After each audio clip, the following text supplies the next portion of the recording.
ka ba nanggaling mula sa daan patungong Syria? Mula po sa daan patungong Syria?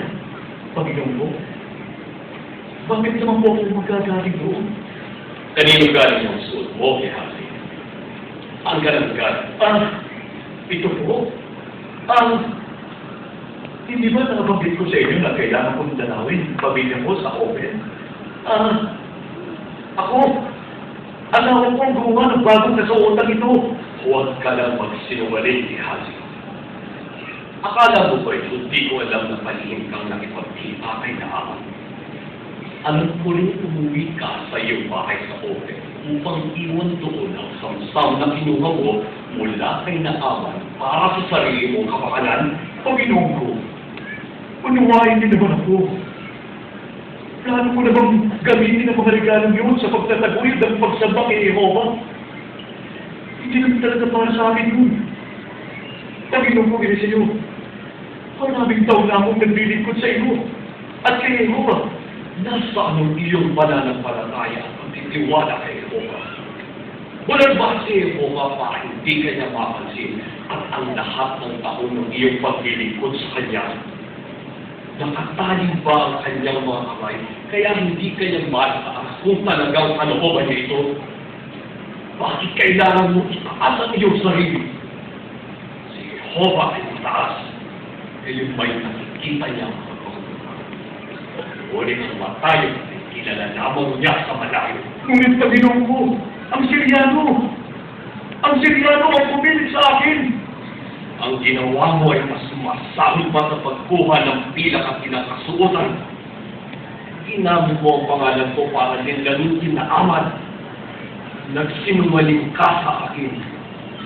Sinuway mo ang kalooban ni Jehovah ng maliwanag na sinabi niya sa pamamagitan ko. At dahil lamang sa ano? Dahil sa kayabangan mo. Dahil sa ambisyon mo. Sa kasakiman mo. Panginoon, dapat lamang akong hinahangad mo ba ang kayamanan ni Naaman?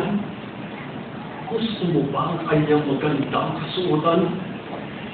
At gusto mo rin bang maging makapangyarihan tulad ni Naaman at inalain ng mga tao? Bueno, ito ang sinabi ni Jehovah. May isang bagay na naiwan si Naaman na mapapasayo kayo. Lumayas ka sa harap ng tunay na Diyos. Gehazi, pagkat ang kete ni Naaman ay mapupunta sa iyo at sa iyong susunod hanggang sa panahong walang karga. Ay, mga po! Ang tunay!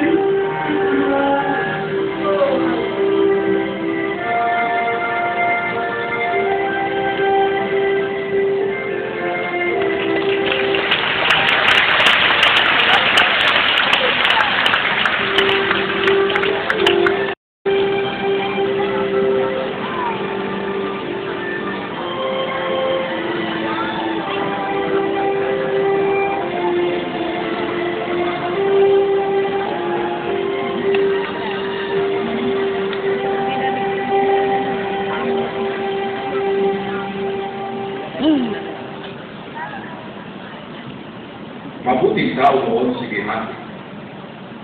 Ngunit dahil hindi siya mapagpakumbaba, napahamak siya. Hindi lamang siya nagkapito na iwala niya ang pakikipagkaibigan ni Jehovah sa kanya. Nang maglaon, pumili si Eliseo ng ibang tagapagtingko at ang gawain ng Diyos ay patuloy na sumunod at pinagpala yung mga napatunayang matapat at mapagpakumbaba.